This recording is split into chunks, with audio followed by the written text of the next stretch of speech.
let's get started. So thanks everyone for showing up to this unofficial community hangout.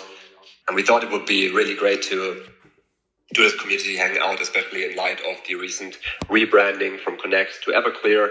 And we thought there may be a couple of questions in the community, a couple of uncertainties in the community, and a couple of, or many people who are really excited about what Everclear is, what Everclear will become, and what it's seeking to accomplish in the future. So this and much more we will address in this presentation, this community hangout today. And at the end of it, we are going to give you the opportunity to ask your questions and to answer these questions if we know them. And if we don't know them, we will forward your questions to the team member to get an answer on your questions. So I would say, let's get started. As you may know, Connext has rebranded to Everclear. It was quite surprising, perhaps, in the server when you noticed that all the branding changed and everything in the server from the name and from the logo changed. And it was the time when Connext rebranded to Everclear. The problem is that modular blockchains have vastly increased over the last years. So for the stats, I think there are 53 rollups right now with more than 250 chains. And I think it's likely that this number will be growing exponentially in the future and will continue to grow in the future as well. So Web3 has definitely solved the blockchain scalability issue, but all of this came at the cost of widespread fragmentation and liquidity, and especially user experience. What this means is that a stack of protocols is right now being built to achieve chain abstraction, but all these protocols are bottlenecked by the economics of intent solvers. We have to overcome the issue of chain abstraction presently being very centralized and very unscalable. So what we are seeing right now is that there are only a handful of cross-chain solvers out there, which are often bridge teams themselves or even large market makers. And it's very unprofitable to support anything but the largest chains and assets. So this is what we are seeing with bridges at the moment, where you basically only can find large chains supported and large tokens supported, but you don't have smaller tokens being supported, and there's no liquidity for these tokens, so you can comfortably switch and bridge these tokens from one chain to another. Before we go on, I should clarify, maybe if someone doesn't know what chain abstraction actually is. It's basically the vision that we introduced last year, I think. We were pioneering that, which is the concept that the user should actually never care about what chain they are on or what asset they hold. And they should be able to freely interact with any application on any chain from any other chain and asset. I think that's the ultimate mission, right? To have one interface and to do everything from there without actually caring about which chain you're using or perhaps even which asset you're using. So everything is seamless, everything is smooth, all the chains, all the complexity is abstracted away. As you can see in the image, we have a rebalancing problem. We have users in the ecosystem who are creating an intent. So they are signaling that they want to do a specific action, for example, depositing into a protocol across bridges, across blockchains. And then we have solvers who are competing to fulfill this intent. So we see on the left side the intent protocol and the solver, and again the intent protocol. And the winning solver deposits the liquidity into the protocol for the user by fronting their own capital, and the intent protocol later settles these funds back to the solver on the origin chain. We have the model of auction, execution, and settlement. And with this system, we have the three core steps that I already mentioned. Users express their intent. We have the execution, where the winning solver executes the intent, and then we have the settlement. And this is presenting a major challenge to the market, a major problem, because for one, users have to rebalance. So funds are moving away from the chains where they are needed.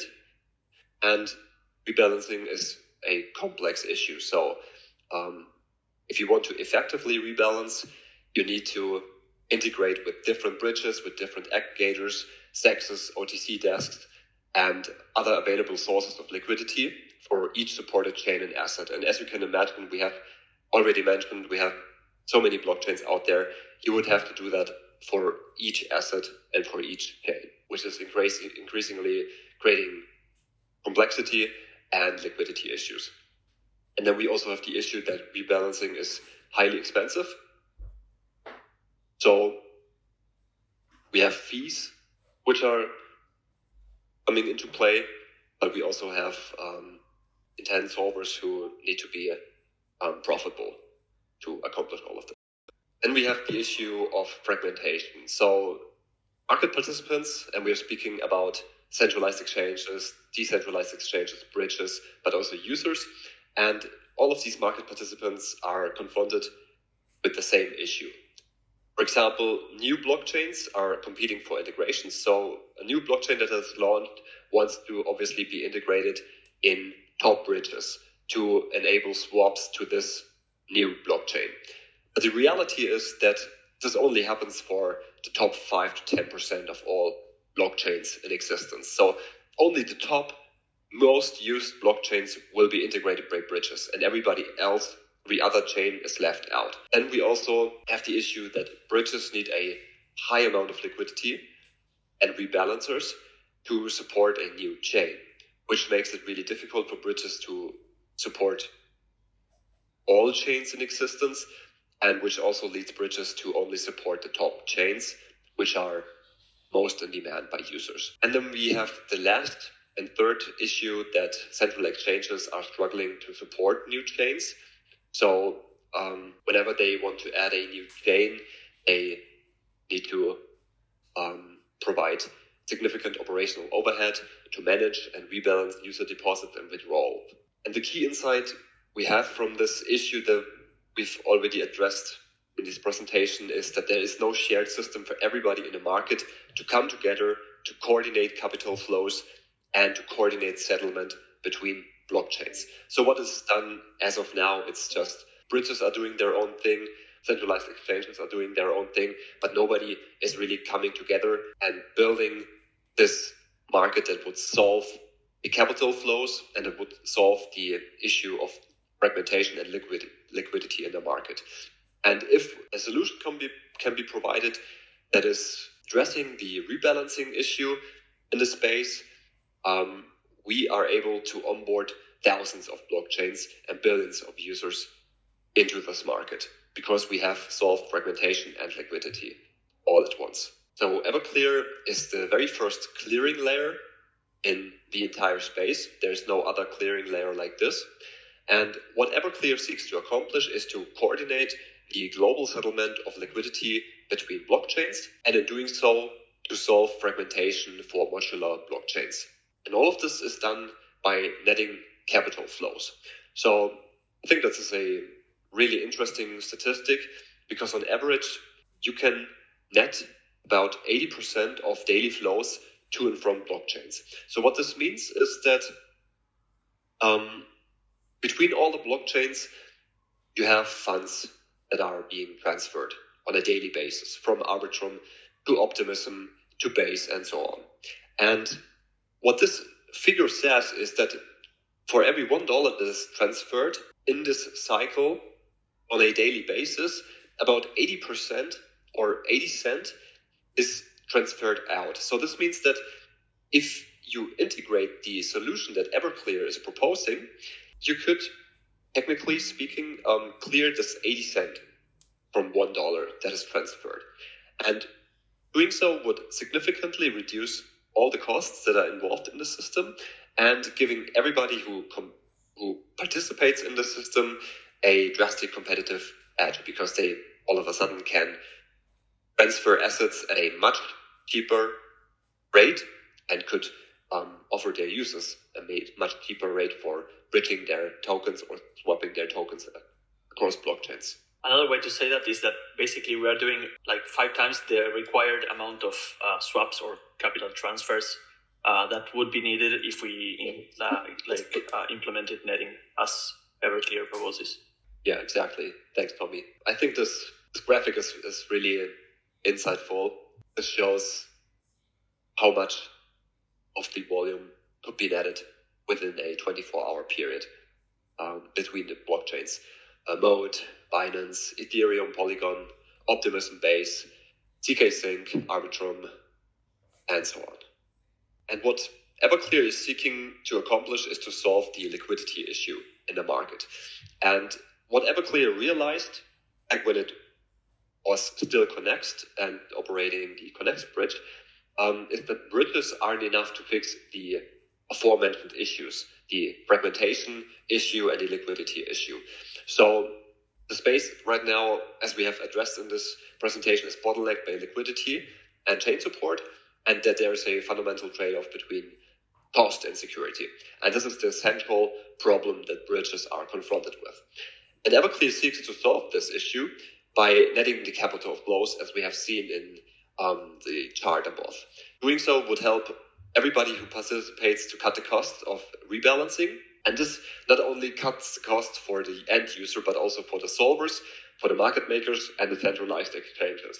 And by powering permissionless liquidity for new and existing chains, Everclear would help to build the foundation for any intent-based bridge and chain-abstracted app to build on. So bridges could use Everclear and apps could integrate Everclear to get this functionality and to basically help avoid all the liquidity issues that we have seen in the past in the market.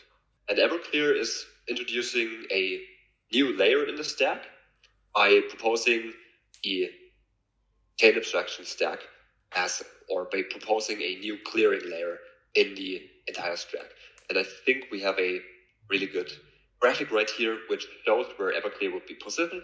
So we have the blockchains, the dApps, and the settlement layers, and Everclear would be positioning itself as a new layer that is going to interact with all the other layers and help to simplify things for the other layers. Clearing layer is basically a decentralized network that is used for coordinating global netting and settlement of capital flows between blockchains. So what we have seen above, and I think we will also see later on a really good graphic that explains this, and it better explains what a clearing layer is. And a clearing layer that Everclear is proposing would cut the cost and the complexity of rebalancing for solvers, for market makers, and for sectors by up to 10x. So what we have right now is the image on the left-hand side without netting is basically every blockchain is sending tokens and funds between each other. For example, users on Optimism are sending funds over to Arbitrum, and users on Arbitrum are sending funds over to Polygon, and so on. And all of this is not efficient, is not organized, and there is basically no netting that happens. So capital flows as capital flows, but there's no centralized or no decentralized entity that helps to organize all the capital flows in the market. And if you have a look at the right-hand image, this is where you basically can see how all of this would be looking like if netting is introduced. And then you suddenly don't have all these capital flows between blockchains any longer, but instead, Everclear is looking at all transactions and is netting all transactions. So it looks at the end of the day how many tokens need to be sent over from Arbitrum over to Optimism. And by netting all these transactions, Everclear, for example, as in this image, comes to the conclusion, okay, at the end of the day, we only need to send $10 from Polygon over to Gnosis, and that's it. That's all there needs to be done. And this is also why we see how costs can be reduced so dramatically, because the number of transactions is really reduced with the help of Everclear. Now, the key benefits, we already mentioned this a couple of times. We have a significant cost reduction, but what is also interesting is that chains, bridges, decentralized and centralized exchanges can benefit from is that we have programmable settlement, so that basically anyone is able to build connections and to coordinate between messaging protocols, token standards, and canonical bridges. And I think this is the huge advantage. If you are using Everclear, you all of a sudden have access to permissionless liquidity. And if you look in the market, everybody's looking for liquidity. Everybody needs liquidity. If you wanted to transfer a given coin they may not be used that much and swap it with another coin or transfer it to another blockchain, you may have noticed that there is no liquidity to support your bridging transaction. And this is a problem that Everclear is going to solve by providing permissionless liquidity. So new blockchains that may not have that many users at the first day can integrate with Everclear and from day one have permissionless liquidity. And it's irregardless how many users they have, how attractive the blockchain is, it can integrate with Everclear and it benefits from this permissionless liquidity. And this permissionless liquidity also acts as the foundation for intent-based bridges and chain-abstracted apps when they are launching. As of now, Everclear is designed as an Arbitrum rollup, and it's using EigenDA in a partnership with Gelato.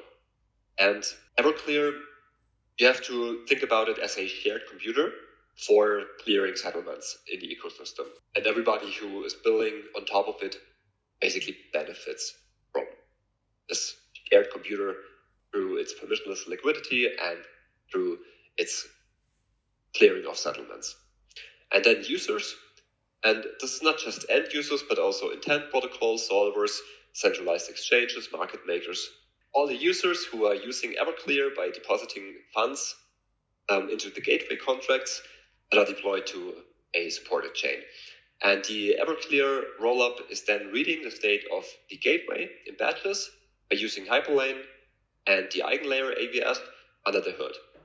And each deposit into the system is generating an invoice on the Everclear rollup.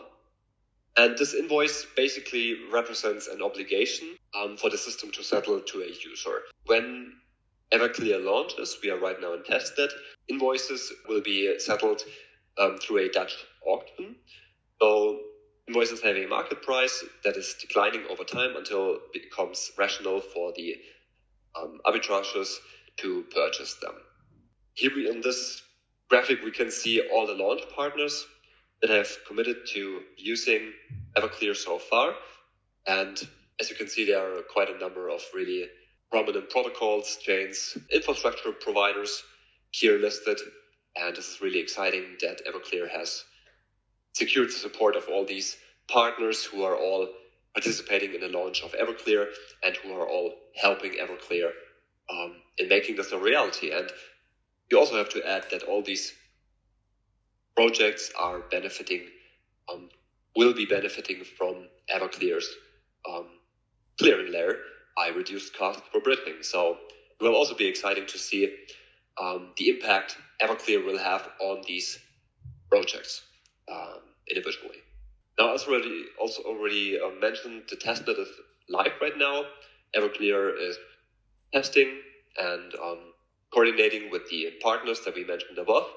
And the launch target for the mainnet is in July 2024. So mainnet should be around the corner, and I think it will be really exciting to see mainnet launching and to see all the interesting new opportunities that will be introduced to the market with this mainnet launch. We've also seen in the community a couple of questions especially about the token.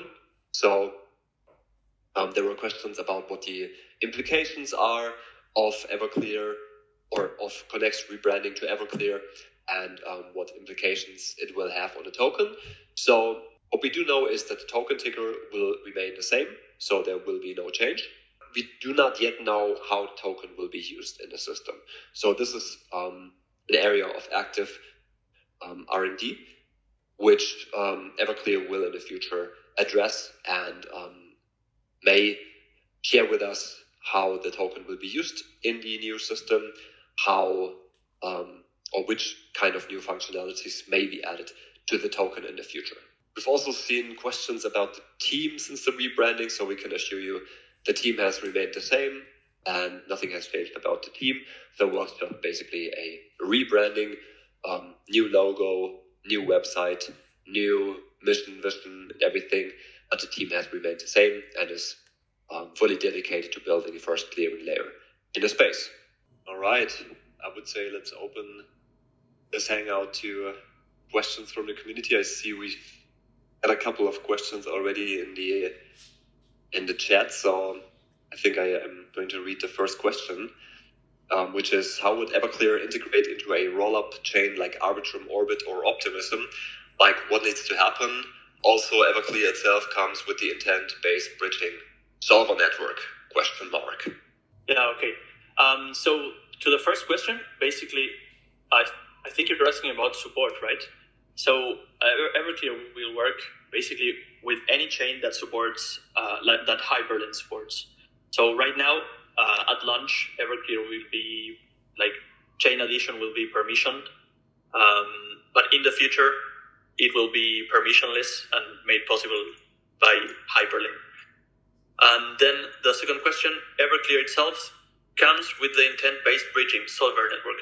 So Everclear itself is just the clearing layer, just the rollup that enables clearing, right? But the Connext bridge will be upgraded.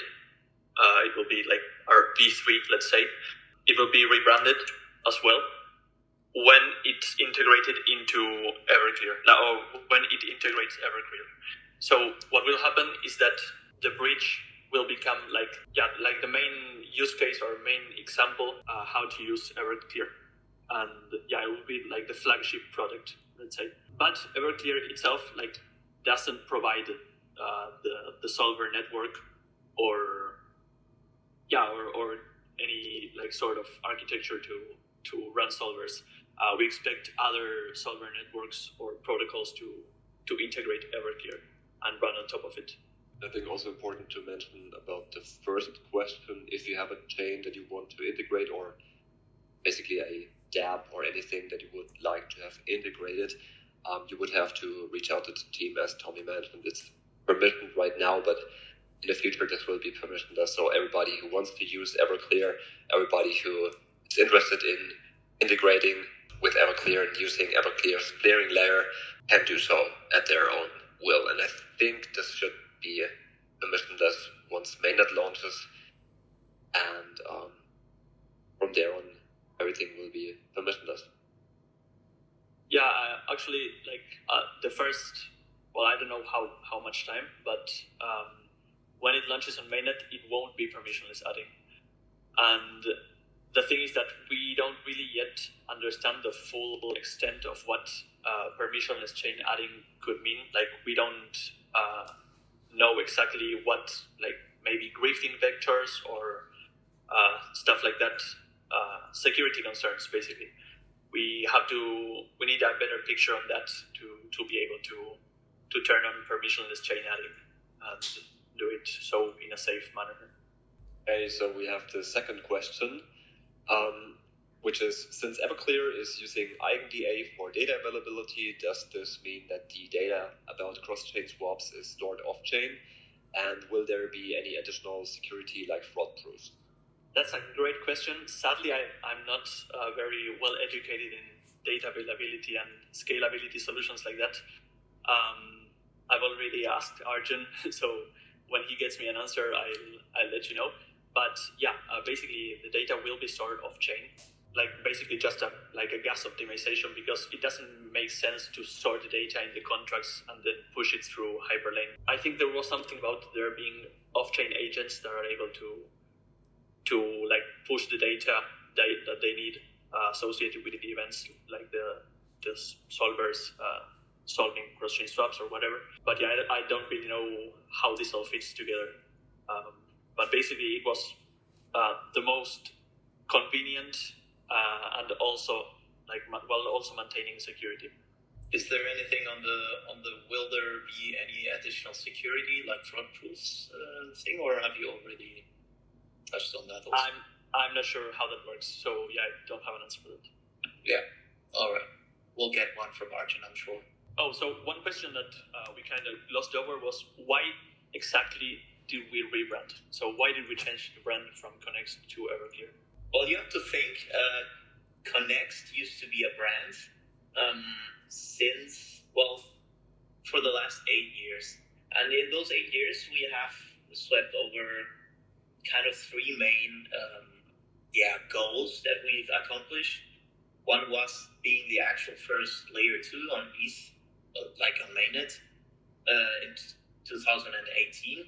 Then being the first intent bridge on 2021. And the first modular bridge with the messaging layer, the liquidity layer, all that. Basically all bridge-focused or scalability-focused solutions.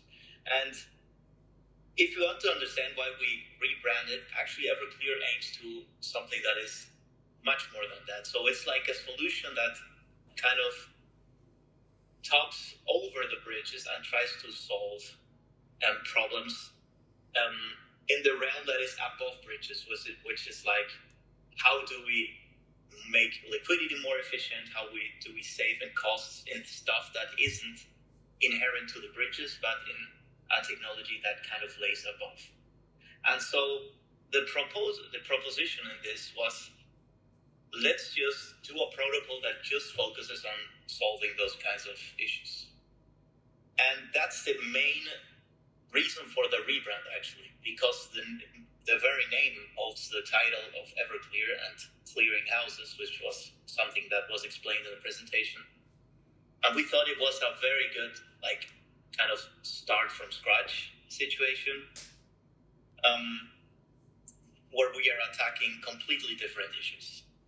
And well, that's the main reason, I would say. There's a question, can Everclear support transferring assets on multiple L1 chains in the future? So yeah, basically the answer is yes.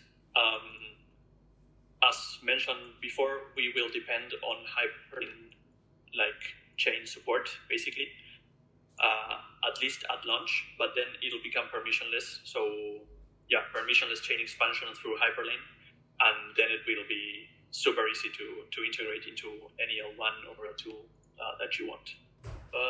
We have another one, which was, who are the solvers fronting money? So basically, solvers are any party that fulfills a user's intent to take a certain action on another place. So in this case, it's like the user creates an intent to deposit into Aave across chains. So the user is on one chain and wants to deposit into Aave in another chain. And the solver is the one who facilitates this, who completes this wish that the user has by deploying their own capital into the protocol. And then the transaction is settled with the funds going to whoever is owed the funds, right? So in our bridge, at least, the solvers are what we call routers, which are the party that supplies active liquidity and basically completes or fulfills these intents in exchange for a fee. And the thing is that with Everclear, Everclear will be the layer that sits below all the bridges and intent protocols. So any intent protocol, like, I don't know, a cross or I think like CowSwap maybe, anything like that will be able to plug into Everclear and settle the funds in more optimal way that reduces the amount of transactions and the amount of volume being sent across chains that is needed for the rebalancing problem, right? So basically any intent protocol or solver from any protocol can plug into Everclear and take this action. So what will happen to the bridge's liquidity pools? With the bridge upgrade, so whenever the Connext bridge rebrands and becomes Everclear bridge, the name is still unknown, probably won't be called that. But when the bridge gets upgraded and integrates Everclear, basically the liquidity pools won't be needed anymore, because we will have moved away from this next asset, so next USDC, next WETH, etc. model. And the liquidity pools will still be there, of course. You will still be able to withdraw, do whatever you want, but the bridge will stop using them. So this is very good for users because basically it will get rid of the slippage that bridging typically introduces, right? All the fee reductions that the protocol gains by integrating Everclear will be mostly passed on to the users. So bridging will become much cheaper. Do you have any more questions? Andy, Stefan, do you have anything on your side? Not from my side, I think. Okay, then I think we're ready to wrap up. Yep. All right, so I guess thank you everybody for joining, for giving us your time, for learning more about Everclear. And I hope we were able to address many of your questions. And if you have still any questions, feel free to ping us in the server. And even if we are not able to answer your question, we are happy to forward your question to the team and get back with a reply or an answer from the team members, and to properly address your question if you have any. So don't hesitate to reach out to us in the server or via direct messages, and we try to give our best to answer your question. And I think, as you've seen in this presentation, the future for Everclear looks really, really bright and really exciting. So I'm personally really excited to see what's coming up in the future for Everclear and how all of this will take shape in the ecosystem, and what kind of impact it will have in the ecosystem, how the clearing layer will basically make everything in the ecosystem much more efficient and helps us to abstract chains in an efficient and effective manner. So thank you very much for joining, and we see you to the next time.